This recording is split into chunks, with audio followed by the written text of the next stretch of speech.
ಮಹಿಳಾ ಪಿಎಸ್ಐಗೆ ಕಪಾಳ ಮೋಕ್ಷ ಮಾಡಿದ ಶಾಸಕರ ಪುತ್ರಿ. ಮಂಡ್ಯ ಜಿಲ್ಲೆಯ ಶ್ರೀರಂಗಪಟ್ಟಣ ತಾಲೂಕಿನ ಆರತಿ ಉಕ್ಕಡ ಇಲ್ಲಿ ನಡೆದಿರುವಂಥ ಘಟನೆ. ತುಮಕೂರಿನ ಗ್ರಾಮಾಂತರ ಶಾಸಕ ಬಿ ಸುರೇಶ್ ಗೌಡ ಪುತ್ರಿ ದರ್ಪ ಮೆರೆದಿದ್ದಾರೆ. ಬಿ ಸುರೇಶ್ ಗೌಡ ಅವರ ಪುತ್ರಿ ಐಶ್ವರ್ಯ ಗೌಡ ಹಲ್ಲೆ ಮಾಡಿದ್ದಾರೆ ಅನ್ನುವಂಥ ಆರೋಪ ಕೇಳಿಬರ್ತಾ ಇದೆ. ಭೀಮನ ಅಮಾವಾಸ್ಯೆಗೆ ಉಕ್ಕಡಕ್ಕೆ ಬಂದಿದ್ರು ಐಶ್ವರ್ಯ ಅವರು. ಈ ವೇಳೆ ಅವರ ಪ್ರಭಾವ ಬಳಸಿ VIP ಪ್ರವೇಶವನ್ನು ಪಡೆದುಕೊಂಡಿರ್ತಾರೆ. ಈ ಸಂದರ್ಭದಲ್ಲಿ ದೇವರ ಗರ್ಭಗುಡಿ ಬಳಿ ಬಿಡಿ ನನ್ನನ್ನು ಅಂತ ಹೇಳಿ ಶಾಸಕರ ಪುತ್ರಿ ಕೇಳಿರ್ತಾರೆ.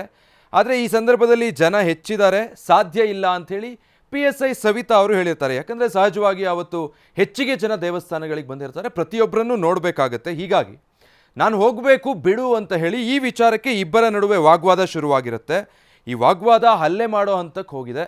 ವಾಗ್ವಾದದ ಬಳಿಕ PSI ಸವಿತಾಗೆ ಕಪಾಳಕ್ಕೆ ಹೊಡೆದಿದ್ದಾರೆ ಐಶ್ವರ್ಯ ಅವರು ಅನ್ನೋದು ಆರೋಪ. ಕರ್ತವ್ಯ ನಿರತ PSI ಮೇಲೆ ಕಪಾಳ ಮೋಕ್ಷ ಮಾಡಿದರು. ಮಹಿಳಾ PSI ಮೇಲೆ ಶಾಸಕರ ಪುತ್ರಿಯಿಂದ ಹಲ್ಲೆ ಕೇಸಿಗೆ ಸಂಬಂಧಪಟ್ಟ ಹಾಗೆ ಶಾಸಕ ಬಿ ಸುರೇಶ್ ಗೌಡ ಪುತ್ರಿ ವಿರುದ್ಧ ಆರೋಪ ಕೇಳಿ ಬರ್ತಾ ಇದೆ. ಮಗಳ ಪರವಾಗಿ ಕ್ಷಮೆ ಯಾಚಿಸ್ತೀನಿ ಅಂತ ಶಾಸಕ ಸುರೇಶ್ ಗೌಡ ಹೇಳಿದ್ದಾರೆ.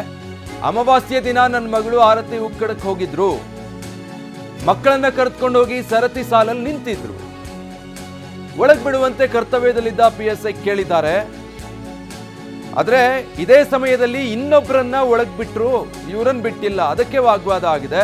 ಹೀಗಾಗಿ ಕರ್ತವ್ಯದಲ್ಲಿದ್ದ ಅಧಿಕಾರಿ ಜೊತೆ ಮಾತಿಗೆ ಮಾತು ಬೆಳೆದು ಈ ಘಟನೆ ಆಗಿರಬಹುದು. ಈ ರೀತಿ ಆರೋಪ ಕೇಳಿ ಬರ್ತಾ ಇದೆ. ನನ್ನ ಪುತ್ರಿಯ ಪರವಾಗಿ ನಾನು ಕ್ಷಮೆ ಕೇಳ್ತೀನಿ ಅಂತ ಹೇಳಿದ್ದಾರೆ. ಹೋಗಿದ್ದಾಳೆ.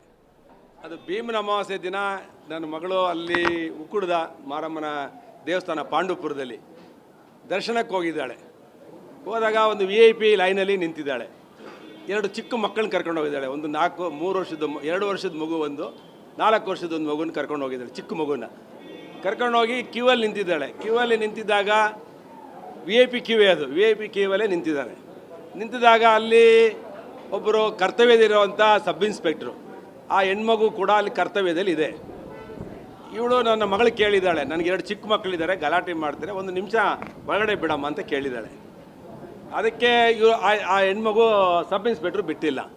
ಅದಾಗಿ 1 ಸೆಕೆಂಡ್ಗೆ ಯಾರೋ ಒಬ್ಬರು ಸರ್ಕಲ್ ಇನ್ಸ್ಪೆಕ್ಟ್ರು ಬಂದಿದ್ದಾರೆ. ಆ ಹೆಣ್ಮಗುನ ಅವ್ರನ್ನ ಒಳಗಡೆ ಬಿಟ್ಟಿದ್ದಾರೆ. ಅಮ್ಮ ಅವ್ರನ್ನ ಬಿಟ್ಟಿದೆಯಲ್ಲಮ್ಮ, ನನ್ನೂ ಬಿಡು ಅಂತ ಕೇಳಿದ್ದಾರೆ. ನನಗೆ 2 ಮಕ್ಕಳಿದ್ದಾರೆ, 1 ನಿಮಿಷ ದರ್ಶನ ಮಾಡಿ ಹೋಗ್ತೀನಿ ಅಂತ.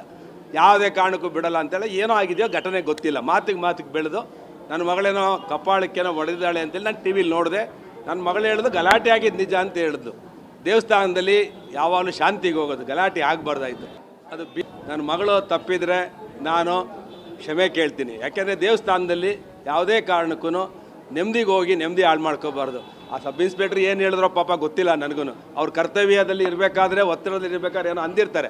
ಆದರೆ ಸಾರ್ವಜನಿಕ ಜೀವನದಲ್ಲಿರುವಂಥ ನನ್ನ ಮಗಳಿಗೆ ತಾಳ್ಮೆ ಇರಬೇಕಾಗಿತ್ತು. ಅವಳಿಗೆ 2 ಮಕ್ಕಳಿರೋದ್ರಿಂದ ಒತ್ತಡದಲ್ಲಿ ಏನೋ ಆಗಿದೆ. ನಾನು ನನ್ನ ಮಗಳ ಮಾಡಿರೋಂಥ ತಪ್ಪಿಗೆ ನಾನು ಕ್ಷಮೆ ಕೇಳ್ತೀನಿ. ಇದು ಮುಂದೆ ಆಗ್ದಂಗೆ ನೋಡ್ಕೊಳ್ತೀನಿ. ನನ್ನ ಮಗಳಿಗೂ ಹೇಳಿದ್ದೇನೆ, ತಾಳ್ಮೆ ಕಳ್ಕೊಬಾರ್ದು ಸಾರ್ವಜನಿಕ ಜೀವನದಲ್ಲಿ ಅಂತೇಳಿ. FIR ಮಾಡಿದ್ದಾರೆ, ಆಯಿತು. ನಾನು ಏನು FIR ಇದೆ ನೋಡಿಬಿಟ್ಟು ಅದ್ರ ಮೇಲೆ ಏನಿದೆ ಮಾತಾಡಿದೆ. ನಮ್ಮ ಮಗಳದೂ ಕಂಪ್ಲೇಂಟನ್ನು ತಗೋಬೇಕಾಯಿತು. ಸುಮಾರು ನನ್ನ ಮಗಳ ಕಂಪ್ಲೇಂಟು ಕೂಡ ಅವ್ರು ರಿಸೀವ್ ಮಾಡಿಲ್ಲ. ನಾನು DGಗೂ